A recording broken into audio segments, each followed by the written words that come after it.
قرض بقيمة 321 مليون دولار هيغير ملامح واحد من أهم معالم وسط البلد، من الزحمة والروتين لمجمع سياحي عالمي هيجيله سياح من كل مكان في العالم. فيه 500 غرفة فخمة وحمام سباحة بيطل على معالم وسط البلد وتاريخها، وهيخليها قطعة من مدريد ينافس إيطاليا وباريس. يا ترى إيه اللي هيحصل في مجمع التحرير، ومين اللي ورا المشروع ده، وإيه علاقة أمريكا والإمارات بالموضوع؟ تعالوا نعرف إيه الحكاية.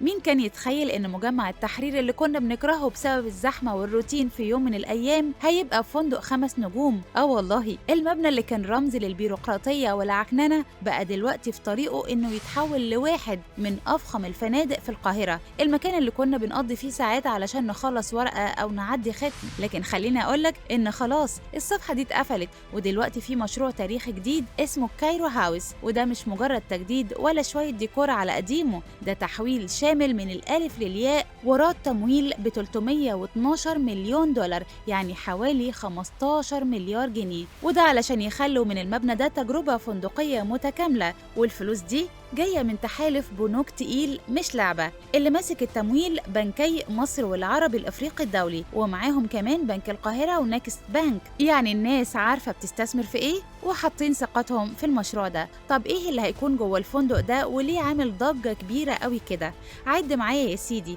في حوالي 500 غرفة وجناح فخم، شقق فندقية مجهزة على أعلى مستوى، مطاعم من اللي بنشوفها بس في الصور على الانستجرام، ده غير طبعا أماكن ترفيهية من ضمنها حمام سباحة على السطح بيطل على ميدان التحرير نفسه، وكمان قاعات اجتماعات ومساحات للفعاليات. يعني سواء سايح جاي يستمتع أو رجل أعمال جاي يحضر مؤتمر هيلاقي كل حاجة. وطبعا المشروع ده مش طالع من فراغ ولا إدارة محلية وخلاص، اللي شغالين عليه شركة اسمها كايرو هاوس ايجيبت، ودي تبع تحالف دولي كبير في جلوبال فيرنتشرز جروب أمريكية، أوكسفورد كابيتال أمريكية برضو، العتيبة للاستثمار من الإمارات، وزوسر كابيتال بارتنر. يعني تقدر تقول كده ده مشروع بيلعب على المستوى العالمي. والفندق كمان هيكون تحت إدارة ماريوت انترناشونال، واحدة من أكبر شركات إدارة الفنادق في العالم، وده تحديدا تحت براند أوتوغراف كوليكشن. وده معروف إن الفنادق اللي تحت اسمه بتكون فريدة من نوعها وليها طابع خاص. والحقيقة إن المشروع ده ما جاش من فراغ، في خطة شغالة على إعادة إحياء وسط البلد، خصوصا المناطق التاريخية زي ميدان التحرير. واللي بيقود الاستراتيجية دي هو صندوق مصر السيادي، اللي هدفه إنه يخلي الأصول اللي كانت نايمة ومهجورة تتحول لحاجة تدر دخل حقيقي. المشروع كان المفروض يخلص في آخر 2024،